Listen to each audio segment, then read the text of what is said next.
সহশিক্ষা চাই না, এই কারণেই চাই না, এটা ইডেন মহিলা কলেজ। তো ইডেন মহিলা কলেজে যেখানে মহিলা কলেজ একটা ব্যাপার আছে, সেখানে আমরা কেন সহশিক্ষা চাইব? আপনারাই বলেন যে এখানে কেন আমরা ছেলে প্রবেশ করতে দিব?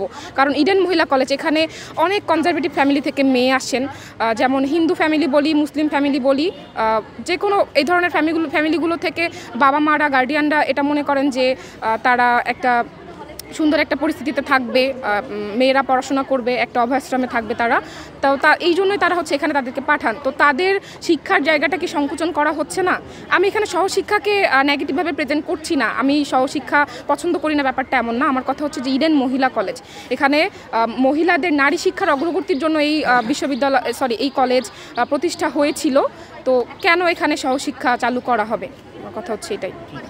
হচ্ছে যে আমি শুরুতেই বলেছি যে সহশিক্ষা চাই না বা সহশিক্ষার বিপরীতার্থে আমি নেই। আমি সহশিক্ষা এই জন্যই চাই না যে ইডেন মহিলা কলেজ এটা একটা মহিলা কলেজ, নারীদের জন্য এই অঙ্গন আর কি।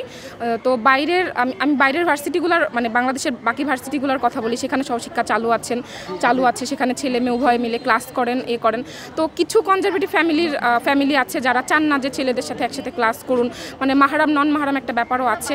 তো এটাকে আমরা দ্বন্দ্বমূলকভাবে দেখব না, আমরা চাই যে এটা মহিলা কলেজ, এটা মহিলাদেরই থাকুক, এখানে আমরা সহশিক্ষা চাই না। আর যারা সহশিক্ষা বান্ধব ভার্সিটিতে পড়ছেন, কলেজে পড়ছেন, তাদেরকে আমি কটাক্ষ করব না, কারণ তারা তাদের জায়গা থেকে ঠিক আছে।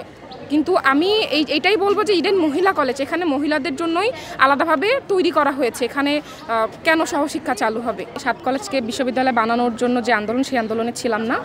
দ্বিতীয়ত বলবো যে আমি বিবৃতিতে জানিয়েছি যে তারা 24 ডিসেম্বর 2024 তারা একটা শিক্ষা মন্ত্রণালয় থেকে একটা বিবৃতি জানানো হয়েছিল যে সেখানে ছিল তারা স্বতন্ত্র কাঠামোতে বিশ্ববিদ্যালয় বানানো হবে।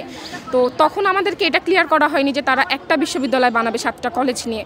তো 7টা কলেজের ঐতিহ্যগত এবং স্বতন্ত্রতা বলে একটা ব্যাপার আছে, এইটা নষ্ট করে তারা আমাদেরকে শুরুতে চোখে ধুলো দিয়েছিল যে তারা স্বতন্ত্র কাঠামোতে একটা বিশ্ববিদ্যালয় বানাবে। পরবর্তীতে তারা একক বিশ্ববিদ্যালয়ের সিদ্ধান্ত নিয়েছে।